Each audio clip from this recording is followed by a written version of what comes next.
Hello student, आप सभी का हमारे YouTube channel maths with Neha Soni में स्वागत है। तो आज हम पढ़ने वाले हैं बीएससी सेकेंड ईयर की बुक थर्ड डिफरेंशियल इक्वेशन का लाप्लास रूपांतर। ठीक है, समझिएगा अच्छे से। लाप्लास रूपांतर में मेन जो है, हमको एक फॉर्मूले को मेन ध्यान रखना है जिससे सारे जो क्वेश्चन हैं वो सॉल्व होंगे। ठीक, तो मेन जो फॉर्मूला है लाप्लास का वो क्या होता है, तो लाप्लास का जो सिंबल है वो एल है, एल फॉर लाप्लास। और यहाँ पर कर्ली ब्रैकेट बनाया जाता है और फंक्शन लिख दिया जाता है एफ टी। क्लियर? इक्वल होता है ये 0 to इनफाइनाइट ई की पावर में माइनस पी टी, और जो फंक्शन ये हम लिखे हैं उसको हम यहाँ लिखेंगे एफ टी और यहाँ पर डी टी। ये उसका मेन फॉर्मूला है, लाप्लास रूपांतर का मेन फॉर्मूला है हमारा। क्लियर? तो इसी की हेल्प से हम अपने सारे क्वेश्चन को करेंगे। ठीक है, तो देखिएगा, पहला क्वेश्चन है हमारे सामने कि लाप्लास हमको निकालना है किसका, वन का लाप्लास निकालना है। इस क्वेश्चन को दो प्रकार से दिया गया है, या तो सीधे पूछ लेगा कि लाप्लास वन क्या होता है फाइंड कीजिए, या ऐसे पूछेगा कि फलन एफ टी जो है इक्वल अगर 1 है तो इसका लाप्लास रूपांतर ज्ञात करो। दोनों ही सेम चीजें पूछ रहा है। यहाँ पर ये हिंदी में प्रॉब्लम के बेस में पूछ रहा है कि यदि फंक्शन का मान 1 है तो लाप्लास रूपांतर ज्ञात कीजिए। इस वाले क्वेश्चन में ये फंक्शन की जगह सीधे 1 रख के पूछ रहा है। क्लियर है? तो यहाँ पर हम कैसे करेंगे, देखिए, हम जानते हैं कि वी नो दैट ये फॉर्मूला है, तो वी नो दैट पहले शुरुआत आपको कैसी करनी है एग्जाम में, बहुत अच्छे से शुरुआत करा करिए। तो यहाँ पर जब भी हम सॉल्व करेंगे तो पहला नंबर हम लिखेंगे वी नो दैट, हम जानते हैं क्या, फॉर्मूला हमारा ये है, आपको ये फॉर्मूला यहाँ लिखना है। क्लियर? तो फॉर्मूला लिखने के बाद यहाँ पर देखिए एफ टी इक्वल क्या दिया है 1, तो गिवन में हमारे पास वैल्यू दी गई है, एफ टी इक्वल क्या दिया है 1 दिया है। इसको हम यहाँ रख दीजिए लेफ्ट हैंड साइड में, और किसमें, राइट हैंड साइड में, पूरे फॉर्मूले में हम रख दिए। तो यहाँ हो जाएगा लाप्लास एफ टी की जगह क्या रख रहे हैं 1, ये देखिए रख दिए। जैसे हम लेफ्ट एफ टी की जगह 1 रखे हैं तो ये भी राइट हैंड साइड भी चेंज हो गया, यहाँ पर भी ई की power minus p t as it is, और एफ टी की जगह यहाँ भी क्या हो जाएगा 1 हो जाएगा। ठीक है, यहाँ पर देखिए सॉल्व कीजिए, 1 का मल्टीप्लाई करेंगे हम तो एज इट इज वैल्यू आ जाती है, ई की power minus p t as it is हो गया 0 to इनफाइनाइट, यहाँ हो गया d t as it is. अब हमको इंटीग्रेशन का नॉलेज बहुत अच्छे से होना चाहिए। इंटीग्रेशन यानी समाकलन के लिए e की पावर माइनस पी टी का इंटीग्रेशन क्या होता है, देखिए क्या होता है। यहाँ पर e की पावर माइनस पी टी का e की पावर माइनस पी टी लिख लीजिए। जो भी कांस्टेंट वैल्यू है, यहाँ पर कांस्टेंट क्या है, रिस्पेक्ट था t का, तो t यहाँ पर क्या है, वेरिएबल पर कांस्टेंट है माइनस p, तो इसके डिवाइड में हो जाएगा माइनस p और लिमिट लग जाएगी 0 से इनफाइनाइट। अब लिमिट को अप्लाई करना सीखिए। जब लिमिट को अप्लाई करते हैं तो पहले हम अपर लिमिट को अप्लाई करते हैं, तो यहाँ पर अपर लिमिट क्या हो जाएगी, e की पावर माइनस टी, टी की जगह हो जाएगा इनफाइनाइट, बटे में ये वैसे ही लिखा रहने दिया। लोअर वैल्यू को अप्लाई करते हैं तो माइनस लगता है, बट माइनस ऑलरेडी लिखा है तो माइनस माइनस क्या हो जाएगा प्लस। अब 0 को रखिए, टी की जगह पे रखेंगे, क्यों, क्योंकि रिस्पेक्ट हमारा टी के लिए चल रहा है।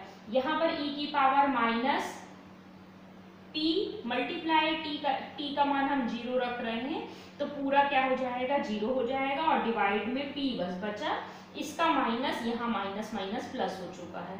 ये भी बात समझ में आ गई होगी। इसको हम सॉल्व करते हैं तो इनफाइनाइट का जब हम मल्टीप्लाई किसी भी चीज से करते हैं ना कांस्टेंट से, तो यहाँ पर इनफाइनाइट ही आता है। कुछ बातें याद रखिए, e की पावर इनफाइनाइट का मान इनफाइनाइट होता है, पर e की पावर जब माइनस इनफाइनाइट होता है तो वैल्यू क्या हो जाती है, 0 हो जाती है, और e की पावर 0 का मान होता है 1। ये बातें आपको ध्यान होनी चाहिए। अगर ये आप मिस्टेक कर रहे हैं तो समझिए पूरा आपका क्वेश्चन गलत हो जाएगा, एक भी नंबर नहीं मिलेंगे। तो इस बात का नॉलेज रखिए। क्या क्या, यहाँ पर e की पावर माइनस इनफाइनाइट का मान होता है 0, और e की पावर 0 का मान जो होता है वो होता है 1। ठीक है, ये हम अप्लाई कर दिए। जब हम ये अप्लाई करेंगे तो देखिए यहाँ पर 0 हो गया, तो 0 के डिवाइड में कुछ भी वैल्यू होती है ना तो 0 का 0 ही आता है। e की पावर 0 का मान 1 हो गया। यहाँ पर आप सॉल्व करिए तो 0 के डिवाइड में कुछ भी वैल्यू है तो मान हो गया 0 प्लस 1/p हो गया। 0 में ऐड करेंगे कोई भी नंबर तो वही नंबर आएगा 1/p। किसका आंसर हो गया? लाप्लास 1 का आंसर हो गया 1/p। ये हो गया हमारा आंसर। ठीक है, तो देखिए इसी से मिलता जुलता एक क्वेश्चन और देखिए। इस टाइप के क्वेश्चन पूछे जाते हैं एग्जाम में, आप स्टेप बाय स्टेप वैसा ही लिख के आएंगे जैसा हम समझा रहे हैं आपको। हाँ सही है। ऑफलाइन जो भी बच्चे आए थे उनको तो अच्छे से नोट्स बनवाए गए हैं, वो अपने नोट्स से ही पढ़ें। ठीक है, सारे क्वेश्चन। बाकी मैं ऑनलाइन में आपको रिवीजन के तौर पे समझा रही हूँ। देखिए नेक्स्ट क्वेश्चन है हमारा कि फलन अगर हमको दिया है, फलन दिया है यहाँ पर ft इक्वल में दिया है e की पावर at, इसका हमको लाप्लास रूपांतर ज्ञात करना है। ठीक है, इसका हमको लाप्लास रूपांतर ज्ञात करना है। इसका हमको लाप्लास रूपांतर ज्ञात करना है तो कैसे करेंगे? लाप्लास रूपांतर ज्ञात करने के लिए पहले अपन लिखेंगे वी नो दैट फॉर्मूला। तो हम फॉर्मूला जानते हैं, क्या होता है? फॉर्मूला होता है लाप्लास ft इक्वल में 0 to इनफाइनाइट e की पावर -pt ft और यहाँ पर dt। ft की प्लेस में क्या रखोगे आप? e की पावर at लिख दीजिए, e की पावर at। यहाँ पर 0 से इनफाइनाइट e की power -pt as it is लिखिए और ft की जगह पे लिखिए e की पावर at। ये लिख दिया e की पावर at और यहाँ पर dt। यहाँ पर देखिए बेस सेम है, यहाँ भी e लिखा, यहाँ भी, तो घातें क्या हो जाती हैं? ऐड हो जाती हैं। कब जुड़ती हैं घातें? जब बेस सेम होते हैं तो पावर ऐड हो जाती है। तो e को 1 टाइम लिखिए, पावर को ऐड करिए -pt प्लस at, यहाँ पर dt लिखे रहने दीजिए। अब इसको थोड़ा सा और सॉल्व करिए ताकि आप इंटीग्रेशन बहुत जल्दी कर सकें। चलिए सॉल्व करते हैं। तो e यहाँ पर पहले लिमिट लिख दीजिए, e लिख दीजिए। यहाँ पर कॉमन क्या है? t है, इसको मैं लिख सकती हूँ a माइनस पी, लिख सकती हूँ -p प्लस a है, या फिर ऐसा लिख दीजिए माइनस कॉमन निकाल के -p माइनस a ऐसा लिख दीजिए। ठीक, माइनस देखिए कॉमन निकाला मैंने तो यहाँ प्लस का हो गया माइनस, ये -p minus minus plus a, meaning change नहीं हुई आपकी, यहाँ dt एज इट इज। अब इंटीग्रेशन करिए, e की पावर -at का इंटीग्रेशन होता है e की पावर -at और डिवाइड में a आ जाता है, -a आ जाता है, सॉरी। तो a की जगह क्या लिखा है? कांस्टेंट जो लिखा है हमारे क्वेश्चन पे वो लिख दिया और डिवाइड में हमने जो भी कांस्टेंट है उसको हमने लिख दिया डिवाइड में। ये इंटीग्रेशन में होता है। यहाँ पर देखिए पूरे की हमने लिमिट लगा दी, होल लिमिट लगा दी। अब लिमिट को अप्लाई कैसे करते हैं इंटीग्रेशन में? Upper limit minus lower limit. Upper limit को अप्लाई करेंगे तो अपर लिमिट हमारी क्या हो जाएगी? देखिए अपर लिमिट है e की पावर माइनस इनफाइनाइट, जब रखोगे तो पूरे का मल्टीप्लाई जब होगा तो यहाँ हो जाएगा इनफाइनाइट, हमने सीधे लिख दिया।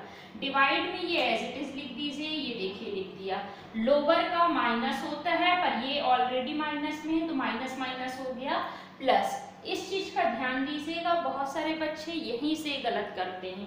यहाँ तक तो गाड़ी सही चलती है सबकी। यहाँ पर जब हमने 0 रखा तो पूरा हो गया 0, e की पावर 0। 0 का प्लस माइनस नहीं होता है, आप डायरेक्ट 0 लिखा करिए। यहाँ पर ये एज इट इज, इसका माइनस हमने यहाँ प्लस कर दिया था। अब हम फिर से वैल्यू रखेंगे, माइनस इनफाइनाइट का मान होता है 0 और e की पावर 0 का मान होता है 1। तो देखिए यहाँ पर ये हो जाएगा 0, 0 के डिवाइड में कोई भी वैल्यू होती है पूरा का पूरा हो जाता है 0। यहाँ पर e की पावर 0 का मान होता है 1, तो 1/p माइनस a और यहाँ आ गया 1/p माइनस a। किसका आंसर आ गया? लाप्लास e की पावर at का आंसर आ गया ये। ठीक है, इस तरीके का कई क्वेश्चन है, देखिए करते हैं अपन और भी आगे क्वेश्चन करते हैं हम।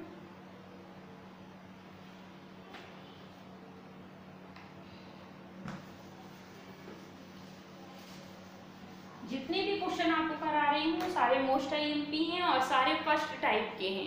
लाप्लास ये जो करा रही हूँ फर्स्ट टाइप है। लाप्लास में 4 टाइप होता है। ये फर्स्ट टाइप का लाप्लास है जिसमें हम फॉर्मूले में वैल्यू रखते हैं और हम आंसर निकाल लेते हैं।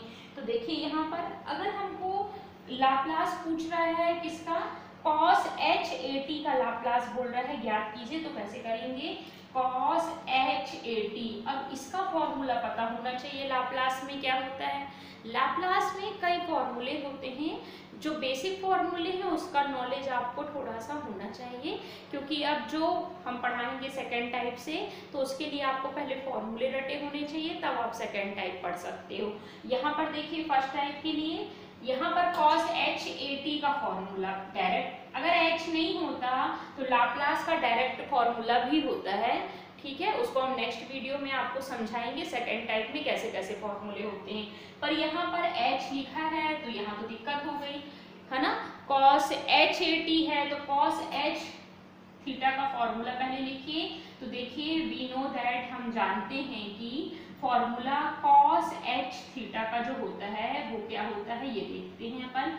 cos h(θ) इक्वल होता है e की पावर -a(θ) या t जैसा भी लिखा हो, प्लस e की पावर प्लस वाला और e की पावर -a(θ) और डिवाइड में हो जाता है किसके, 2 के। यहाँ t से भी कर सकते हो, आपको t दिया है तो at लिख सकते हो, at के लिए हो जाएगा। तो देखिए यहाँ पर क्या हो जाएगा, कांस्टेंट थीटा।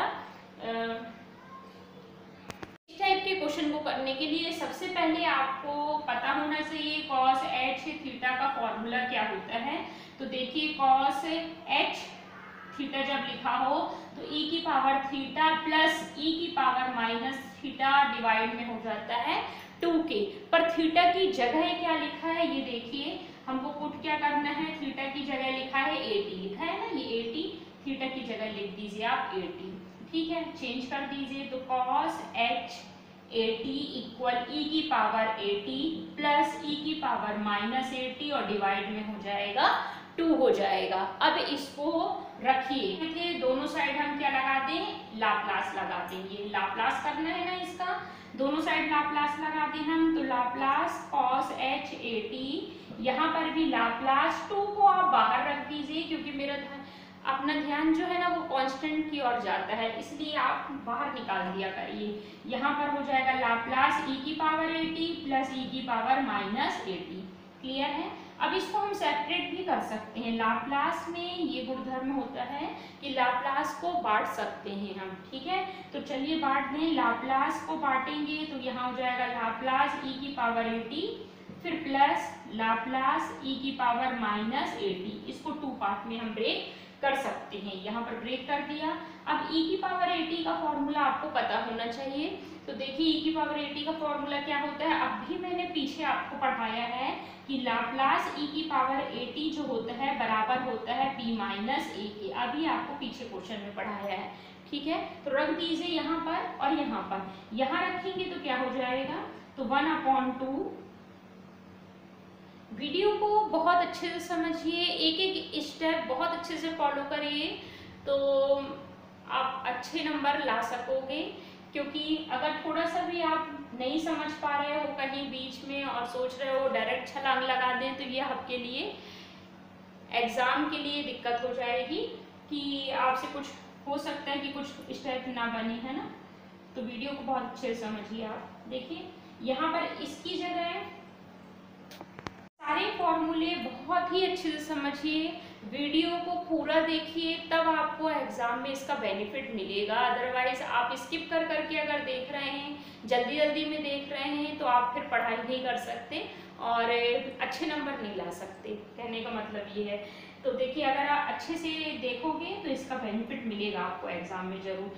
यहाँ पर e की पावर 80 का फॉर्मूला यहाँ भी और यहाँ भी, यहाँ रखिए तो यहाँ रखेंगे तो सीधा सीधा ये देखिए रख दिए 1/p-a रख दिया हमने। यहाँ पर यहाँ रखिए तो यहाँ पर देखिए माइनस लिखा है, यहाँ माइनस है ना, तो यहाँ माइनस है तो माइनस ऑलरेडी है और -80 लिखा है तो माइनस माइनस हो जाएगा प्लस p+a। क्लियर हो गई बात। यहाँ पर हम सॉल्व भी कर सकते हैं, इनका एलसीएम लेंगे तो वैल्यू क्या हो जाएगी, जब एलसीएम लेते हैं तो यहाँ हो जाएगा p a minus b, a plus b का फॉर्मूला रखेंगे तो a square minus a square हो जाएगा, ये पार्ट यहाँ आ जाएगा मल्टीप्लाई का, और प्लस ये वाला मल्टीप्लाई में यहाँ आ जाएगा पार्ट। ठीक है, ये सब उसी को समझ में आ रहा होगा जिसको बेसिक नॉलेज मैथ्स का होगा, अदरवाइज नहीं समझ में आ रहा होगा कि हम क्या पढ़ा रहे हैं। यहाँ पर देखिए पी क्या हो जाएगा, 2p हो जाएगा, तो p से p को ऐड करेंगे यहाँ पर, तो p हो जाएगा 2p। 1/2 को मैंने एज इट इज लिखा है, यहाँ पर डिवाइड वाले पार्ट को हमने एज इट इज लिखा है, और यहाँ हो गया 2p, 2 से 2 को ब्रेक कर दिया तो वैल्यू हो गई p/p square minus a square. किसका फॉर्मूला होता है, लाप्लास कॉस h at का फॉर्मूला होता है ये, और ये हमारा हो जाएगा आंसर। ठीक है, तो उम्मीद है आपको पूरी वीडियो अच्छे समझ में आई होगी, सारे क्वेश्चन आप करके एक बार जरूर देखिएगा। तो ठीक है, आपको पसंद आया हो तो लाइक शेयर एंड सब्सक्राइब करें, ताकि इसका जो भी पार्ट आगे का आए आप देख सकें और आप अपने एग्जाम में बेनिफिट ले सकें इसका, और अच्छे नंबर से पास हो सकें। Thank you.